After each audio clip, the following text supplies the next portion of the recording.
Hello बच्चों, आज हम लोग पढ़ेंगे कुछ विशिष्ट कोणों के त्रिकोणमितीय अनुपात। कुछ विशिष्ट कोणों में जैसे 10th क्लास के लिए हम लोग 0 डिग्री, 30 डिग्री, 45 डिग्री, 60 डिग्री और 90 डिग्री के त्रिकोणमितीय अनुपात के बारे में जानेंगे। अब इसमें जो होता है वो आपका अगर कंसेप्ट देखते हैं तो कंसेप्ट कुछ अलग है, लेकिन हम कुछ शॉर्ट मेथड पहले बता दें जिसको आप लोग आसानी से उसे कर सकते हैं और रटने की कोई आवश्यकता नहीं होगी। आपको रटने की आवश्यकता ही नहीं है कि साइन 30 डिग्री का मान कितना होता है, कॉस 30 डिग्री का मान कितना होता है या टेन 30 डिग्री का मान कितना होता है। रटने की कोई आवश्यकता नहीं है। बस आप लोग एक छोटा सा ट्रिक याद रखना और उस ट्रिक के माध्यम से आप पूरा इसका चार्ट जो है, सूची जो है, उसे आप आसानी से तैयार कर सकते हैं। तो सबसे पहले मैं उसे बता दे रहा हूँ कि किस तरह से आप एक सूची को तैयार कर लेते हैं, लेकिन उसके बाद से हम ये भी बताएंगे कि आप किसी समकोण त्रिभुज पर कैसे समकोण त्रिभुज पर कैसे 45 डिग्री, 30 डिग्री और 60 डिग्री का मान ज्ञात करेंगे। 0 डिग्री और 90 डिग्री का मान कैसे ज्ञात किया जाता है ये भी हम बताएंगे। तो चलो बच्चों, अब हम लोग सीखें कि इसे कैसे किया जाता है। सबसे पहले हम ये देखते हैं कि ये जो हमारा मान है, जो साइन कॉस, इसको हम बांट लेते हैं। कितना में? पहला कर देते हैं 0, दूसरा कर लेते हैं 30, तीसरा कर लेते हैं 45, 60 और 90। ठीक है। उसके बाद एक चीज हम यहाँ पर देखेंगे,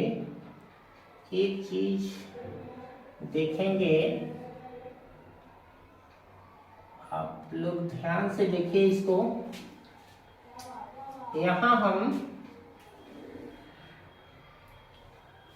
इसका मान जो हमें ज्ञात करना है वो पुट कर देते हैं।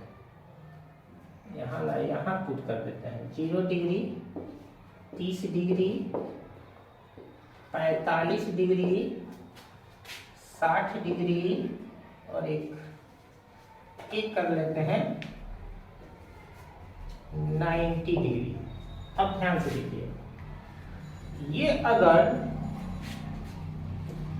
अगर सबसे पहला काम इसमें ये किया जाता है कि जब 0 से हम शुरू किए हैं तो यहां से 0 से हम लिख लेते हैं। एक 0 के बाद 1, 2, 3 और 4। यहाँ इसको लिखने में कोई दिक्कत नहीं है। इसको फिर सब में 4 से हम क्या करते हैं, डिवाइड कर देते हैं। 4 से इसमें डिवाइड कर देते हैं। 4 से हमने डिवाइड कर दिया और 4 से डिवाइड करने के बाद इसका हम स्क्वायर रूट मतलब वर्गमूल ज्ञात कर लेते हैं। वर्गमूल जब ज्ञात करेंगे तो हमें साइन, कॉस, टेन, अदर जो भी है सबका मान हमें खुद ब खुद ज्ञात हो जाएगा। देखिए कैसे हम क्या करते हैं। इसको हम साइन थीटा रख देते हैं, यहाँ कॉस थीटा रख देते हैं, इसको टेन थीटा कर देते हैं, cot theta, sec theta and cosec theta. चलिए अब हम लोग देखते हैं साइन के लिए। अगर ध्यान से देखिए, यहाँ पर 0/4 रूट में है, इसको अगर सॉल्व करें तो 0 में किसी संख्या से भाग दिया जाता है। हाँ, तो यहाँ ध्यान से देखिए कि अगर किसी संख्या में 0 से हम भाग देते हैं तो 0 ही होता है और 0 का वर्गमूल क्या होगा, 0 ही होगा। इसमें कोई डाउट नहीं है कि 0 ही होगा। तो साइन 0 का मान हम 0 कर लेते हैं। अब चलिए नेक्स्ट देखिए, दूसरा क्या है, 1/4 रूट में 1/4 और 1/4 अगर 1 का आप वर्गमूल ज्ञात करेंगे तो 1 होगा और 4 का क्या काम होता है 2 होता है। तो इसको अगर हम सॉल्व कर रहे हैं यानी कि सेकेंड वाला को इसको अगर सॉल्व कर रहे हैं तो कितना आ रहा 1/2। अच्छा यहाँ पर फिर से इसे देखते जाइए लोग, ये रफ कर रहे हैं हम। यहाँ अगर इसको कैंसिल कर दिया जाए तो ये हमें मिलेगा 1/2। 1 का अगर स्क्वायर करते हैं स्क्वायर रूट निकालते हैं तो 1 ही होता है और 2 का तो निकलता नहीं है, इसलिए हम इसे √2 का √2 ही लिखेंगे। ये आ गया √2। नेक्स्ट देखिए क्या है √3/4 √3/4 √3 का तो निकलता नहीं है ना, और निकलता भी है तो ऐसे भी आप जानते हैं कि √3 का दशमलव में आता है 1.732 ना। तो इसका हमें ज्ञात नहीं करना, इसको √3 का √3 ही लेते हैं और 4 का कितना हो जाएगा 2 √3/4। ठीक है। अब 90 का जो होता है वह देखिए क्या होता है 4/4। अगर यहाँ रूट में 4/4 किए हैं तो इस कैंसिल होकर क्या होता है 1 होगा और 1 का वर्गमूल क्या होता है 1 ही होता है। यहाँ तक क्लियर है, कोई डाउट नहीं होना चाहिए। फिर से आप एक बार देख लीजिए 0 1 2 3 4 अपॉन कर दीजिए कितना 4, यहाँ 4 सब में 4 से डिवाइड कर दीजिए और उसका वर्गमूल ज्ञात कर दीजिए। जो वर्गमूल आता है वह आपका sin 0 sin 30 45 sin 60 और sin 90 का मान होगा। यहाँ तक कोई डाउट नहीं होना चाहिए। अब नेक्स्ट हम क्या करते हैं कि कॉस अगर ज्ञात करते हैं, कॉस अगर फाइंड करना है, कॉस अगर फाइंड करना है तो ध्यान से देखिए, कॉस अगर फाइंड करना है तो इसको उल्टा कर दीजिए। बस यहाँ से जहां 90 हुआ है 60 हुआ है 45 हुआ है 30 हुआ है 0 डिग्री हुआ है, वहां से सीधा उल्टा मतलब कि यहाँ आप समझ लीजिए कि यह कॉस 0 है, कॉस 30 है, कॉस 45 है, कॉस 60 है और कॉस 90 है। इसको उल्टा करना है। एक अगर लिख दिए ये हो गया किसका मान कॉस 0 का मान। ये इधर से लिख रहा है √3/2 लिख दिए, किसका मान हो गया, किसका मान हुआ 30 डिग्री का मान। फिर इधर से ये सेम ही होता है, दोनों 45 का सेम ही होता है। फिर इसको यहाँ लिख दिए और 0 को यहाँ लिख दिए। ये हमारा मिल गया क्या कॉस का मान, कॉस से 0 30 45 60 और 90 का मान। अब साइन का मतलब क्या होता है साइन थीटा हमने बताया था, नहीं सॉरी टेन थीटा क्या होता है, टेन थीटा बराबर sine theta upon cos theta होता है। ठीक है, sine theta upon cos theta होता है। तो क्यों ना हम इसको अगर टेन थीटा लिखते हैं तो साइन बटा कॉस कर लिया जाए। साइन 0 का मान 0 और साइन 1 का मान 1, अगर 0 में 1 से भाग देंगे तो क्या होगा 0, यानी कि टेन 0 का वैल्यू 0। कोई दिक्कत? यहाँ देखिए 1/2 और फिर यहाँ पर क्या करते हैं 1/2 डिवाइडेड बाई √3/2। अब इसको अगर फिर ये तो मेन बट्टा होता है, मेन बट्टा यानी मेन भाग हो गया 1/2 हो गया। इसको अगर ऊपर ले जाएं, इसको अगर नीचे ले आएं और इससे ये कैंसिल कर दें तो हमें क्या मिलेगा 1/√3। यहाँ मिल गया हमें 30 का वैल्यू 1/√3। यहाँ से देखिए, यहाँ से 1/√2 बटा 1/√2, अगर इसको 1/√2 कर दें और √2 को ऊपर कर दें, 1 को नीचे ला दें, सब कैंसिल करें 1 आएगा। इसका मतलब है कि यह 10 कितना का मान है 45 का मान 1 होता है। फिर इसको अगर डिवाइड किया जाए, देखिए √3/2 बटा 1/2, मेन बट्टा ये है, मेन बट्टा मतलब कि भाग है। अगर भाग को मल्टीप्लाई में गुणा में अगर बदलते हैं तो 2/, इससे ये कैंसिल, रूट कितना आया 3। यहाँ पर हम लिख देते हैं कि रूट में 3 होगा।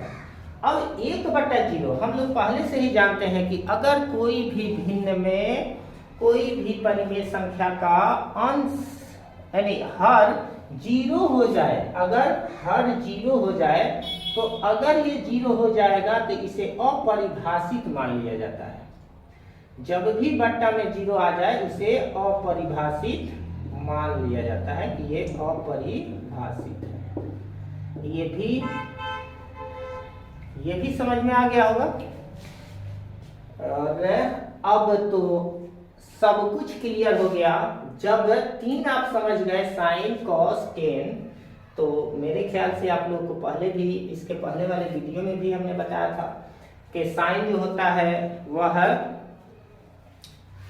साइन का रेसिप्रोकल कॉसेक होता है, कॉस का रेसिप्रोकल सेक होता है और टेन का रेसिप्रोकल कॉट होता है। और इस हिसाब से अगर हम देखें तो जीरो का अगर व्युत्क्रम करें, व्युत्क्रम करने का मतलब क्या होता है? व्युत्क्रम करने का मतलब होता है कि जो अंश होता है उसको हर बना दीजिए, जो हर होता है उसे अंश बना दीजिए।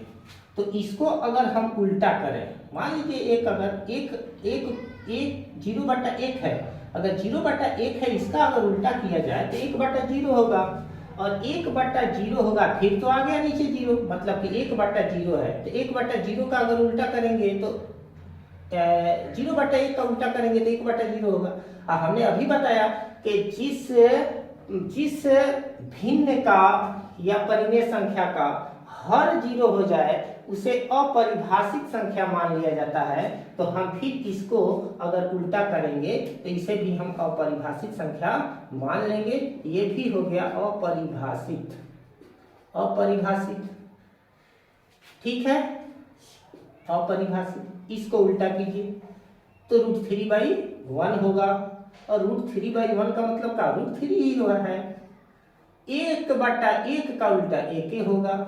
यहाँ अगर 1 रख दें और उल्टा करें तो 1/√3 होगा। और अपरिभाषित का उल्टा क्या होता है तो याद रखिएगा 0। क्यों? क्योंकि अपरिभाषित के लिए हमने 1/0 लिखा था, तो इसका उल्टा 0/1 होगा, और 0/1 का मतलब क्या होता है 0। यहाँ तक कोई डाउट नहीं है? मेरे ख्याल से आप लोग को समझ में आ रहा होगा। अब सेक जो होता है वह रेसिप्रोकल मतलब व्युत्क्रम होता है किसका? कॉस का। तो कॉस का व्युत्क्रम होता है। तो अब इसको सबको उल्टा करते जाइए, जो अंश है हर बनाइए, हर को अंश बनाइए। ये 1/1 का उल्टा 1 होगा।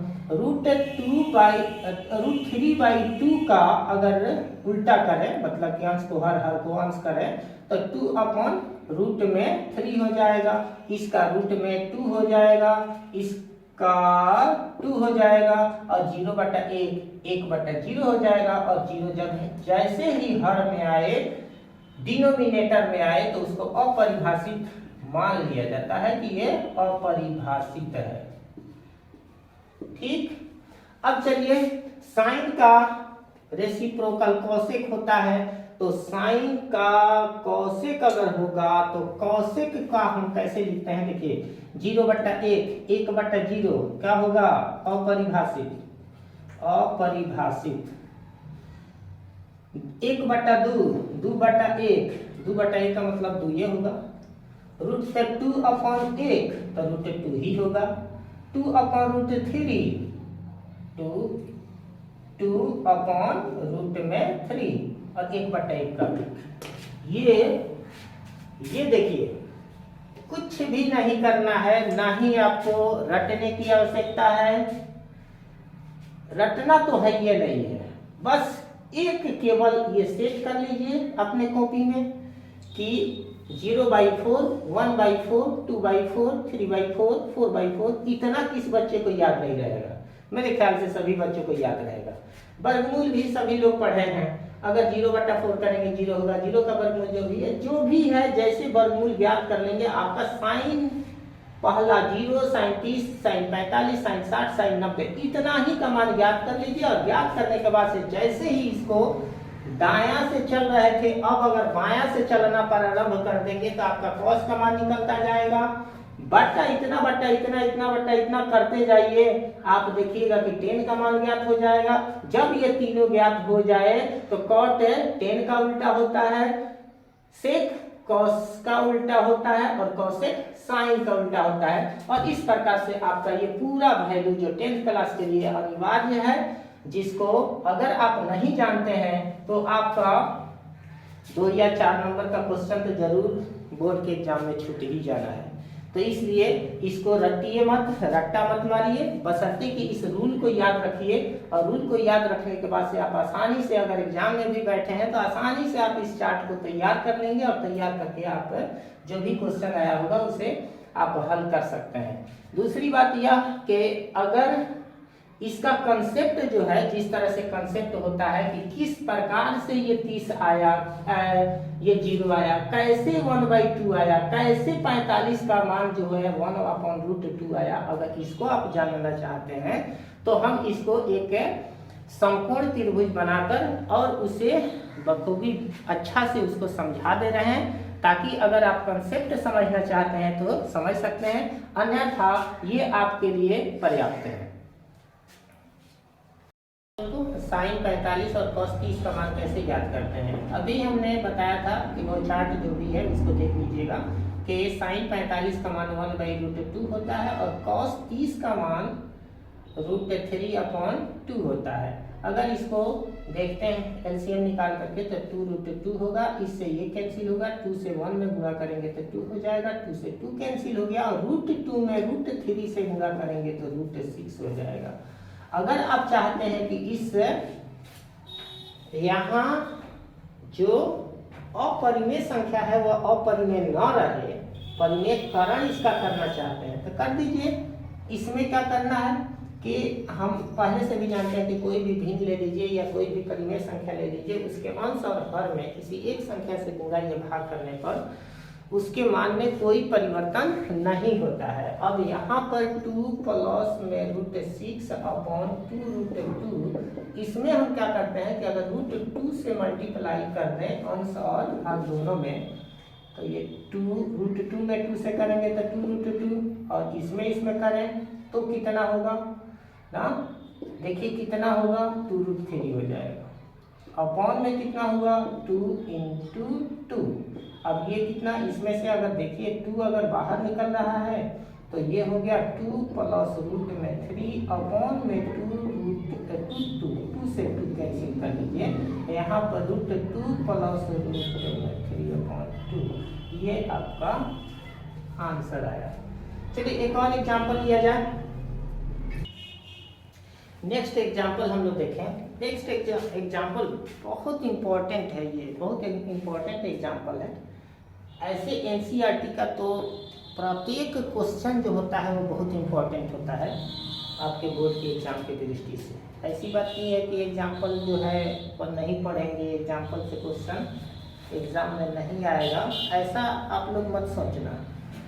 पूरा एग्जाम्पल कर लीजिए, पूरा एक्सरसाइज कर लीजिए और उसमें से अगर कोई क्वेश्चन अगर छूटता है तो वह आपके लिए नुकसानदायक हो सकता है, एग्जाम में नंबर कट सकते हैं, हो सकता है कि वो क्वेश्चन आ जाए। चलिए हम लोग करते हैं यहाँ पर कि sine a minus B equal 1/2 और cos a plus B equal 1/2 है, ठीक है। तो हमें क्या करना है, और जहाँ दिया है कि a प्लस बी मतलब a प्लस बी है, दोनों मिलाकर के एक न्यून कोण है, दोनों को मिलाने पर एक न्यून कोण ही प्राप्त होता है। 90 से ज्यादा ये हो ही नहीं सकता है, ये भी ध्यान में रखना है। न्यून कोण है और a जो है वह b से ग्रेटर है, a जो है वह a b से ग्रेटर है, मतलब कि अधिक है। तो हमें a और b का मान ज्ञात करना है। चलिए हम लोग देखते हैं इसके सॉल्यूशन में। अगर साइन a माइनस बी दिया है 1/2, अब हम सोचना शुरू करते हैं कि वह कौन ऐसा साइन का वैल्यू था, कौन ऐसा मान था जो साइन 1/2 देता था।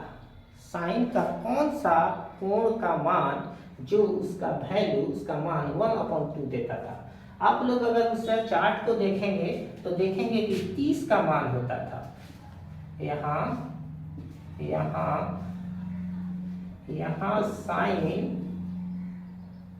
साइन 30 डिग्री इक्वल होता था 1/2 अर्थात आप कह सकते हैं कि a minus B equal 30 degree. मतलब क्या कि a माइनस बी के जगह पर 30 डिग्री रखना था, यानी कि a माइनस बी का मान कितना होना चाहिए, 30 डिग्री होना चाहिए।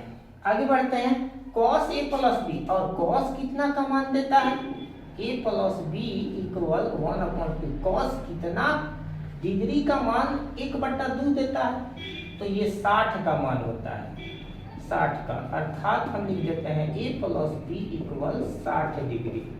चलिए ये दूसरा इक्वेशन हो गया, ये पहला इक्वेशन हो गया, ये दूसरा इक्वेशन हो गया।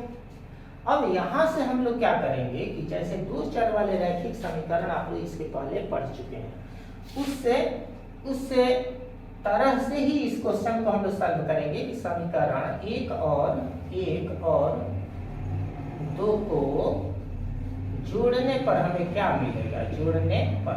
तो एक ये है और दूसरा ये है,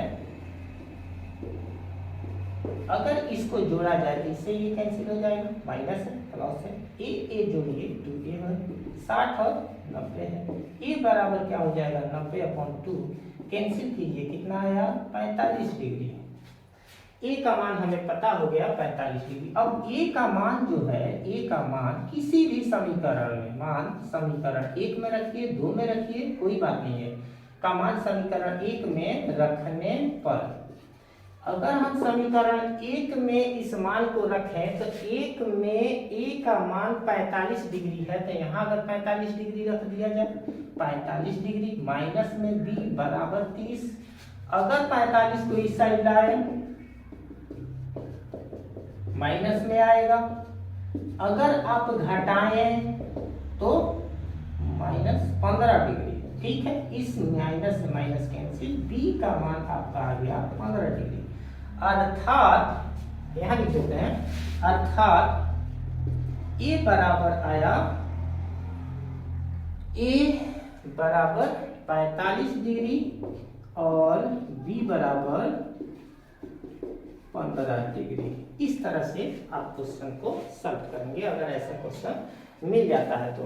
अब चलिए, अब हम लोग नेक्स्ट वीडियो में और इसके एक्सरसाइज को करेंगे, और अगर मुझे समय मिला तो मैं एक और वीडियो बना दूंगा जिसमें कि कैसे 45 डिग्री पर, 45 पर, 30 पर और 60 पर कैसे अन्य त्रिकोणमितीय अनुपातों को प्राप्त किया जाता है। थैंक यू, धन्यवाद।